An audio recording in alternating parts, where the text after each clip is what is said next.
In response to employer needs gathered through rapid response surveys and needs assessments at the beginning of the Healthcare Montana grant, we've created several products to help train your workforce, one of which is the Success Skills for CNAs. The videos include topics like organization and time management, leadership, professionalism, communication, critical thinking, and conflict resolution. Each module is an open education resource, meaning that it can be shared freely with anyone who's interested. The modules were reviewed by DPHHS and Headmaster, and both decided they would work well in facilities that employ and train CNAs. They've been marketed to long-term care facilities and CNA training facilities and are currently being used throughout the state of Montana. Each 5-minute video is intended to address topics like organization and time management, communication, professionalism, etc. to get everyone thinking. Facilities will have copies of the MP4 to use and share indefinitely, even when the grant is over. Let's watch one to get a sense of what they're like.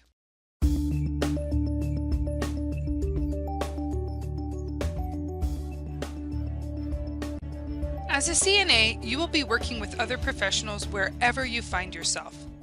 What makes someone a professional? Well, part of it is their credentials and part of it is their professionalism.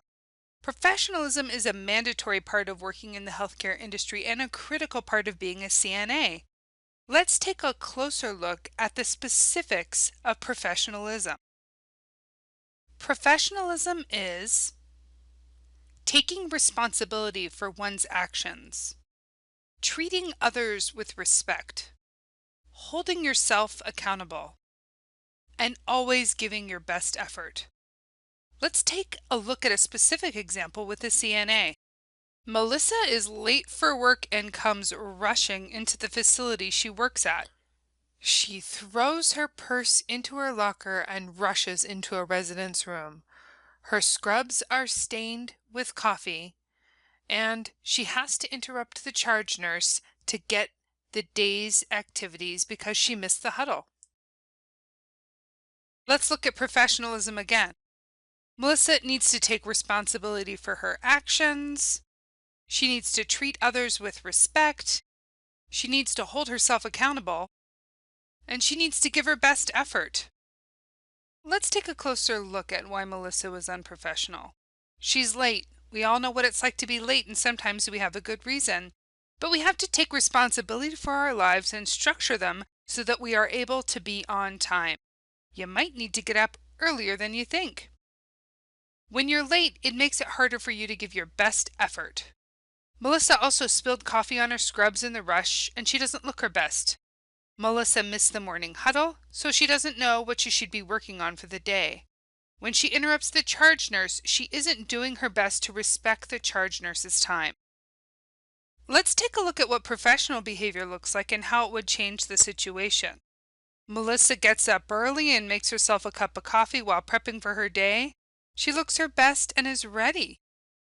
Melissa arrives at work early, allowing herself plenty of time to change and put her belongings away and organize her things for the day, and put on her name tag.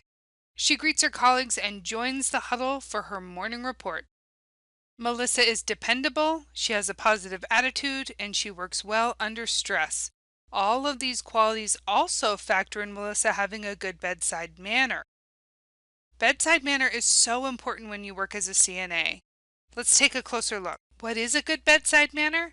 Well, it starts with a positive attitude. It also includes making eye contact with your patient, showing empathy for their situation, actively listening to them, and treating them with compassion. Let's take a look at a specific example.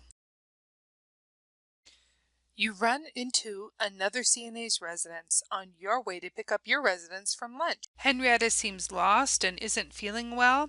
She walked from her room but is now struggling to continue, and you need to help her sit down for a minute and then get back to her room. Be sure to use good bedside manner in this situation. Even if she is irritated, keep a positive attitude. Make eye contact. Have empathy. Be an active listener and treat Henrietta with compassion. Now, let's review. Professionalism includes taking responsibility, treating others with respect, holding yourself accountable, and always giving your best effort.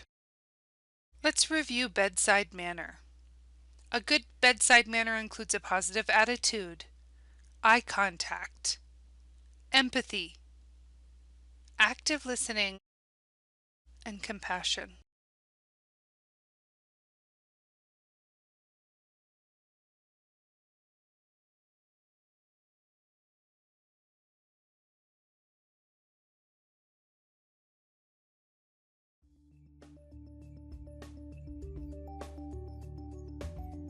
You might be wondering how to use these modules.